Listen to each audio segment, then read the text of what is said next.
Right, this is my idea to build actuator for my solar panels, and I didn't fancy, I couldn't make any of the standard ones seem to work, so I thought I'll just do my own.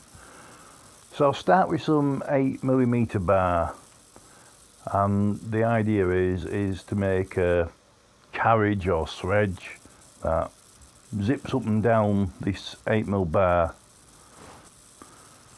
There's the base for my carriage, and the idea now is to make that attach to the bar. If we use a 8mm connector nut, I've got no idea what the true purpose is, but I was just going to use a couple of standard nuts, but if there's these, why not use them? So there's a 25mm length connector nut, and I'll attach that to the base of my carriage with a bit of angle iron with a hole drilled in it, and then where the hole is, can weld around it to the connector nut. I'm hoping it's a material that'll weld, it should do. And another piece of angle on this side also welded to that nut. So now when the 8mm bar spins, that should move up and down the bar. Yeah, I know there's nothing to stop it just all spinning, but bear with me. On the top of the carriage, we'll add 2 pieces of the angle iron again with holes drilled in for a bolt to go through. The idea being that now they're welded on, I can attach a bar as a push rod, and I can attach that push rod to that carriage with a bolt through the middle. I know it's not a perfect way of doing it, but it should be okay for getting, you know, quite a few years use out of it. So we can encase the entire assembly inside some 40mm uni strut.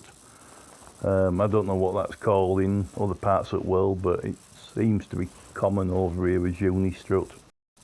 At one end of the uni strut we can attach a couple more strips of steel, kind of 3mm thick, 25-30mm wide, and then have them pivot on some bolts that have been welded to the uni strut.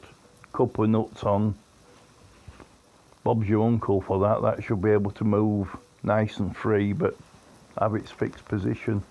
What we need to then do is throw in that push rod that I mentioned from the top of those 2 bars down to my sledge at the bottom.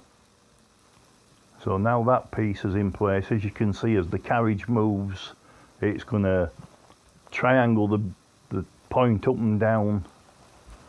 It should be able to go completely down flat and almost virtually up.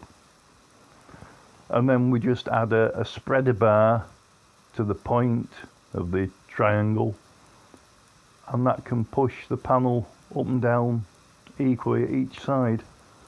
I think it's going to work. Just bang the motor on end of that threaded bar, and I think that's all I need. A couple of switches to work as end stops, and once again, Bob's your uncle. Any ideas? Can you comment below, and if you think I've made a major boob on this, because well, I want to start building it next, and I don't want to build something that, you know, might not work. So thanks for watching. Hit that subscribe button. We'll see how we get with this one, and well, thanks. Bye.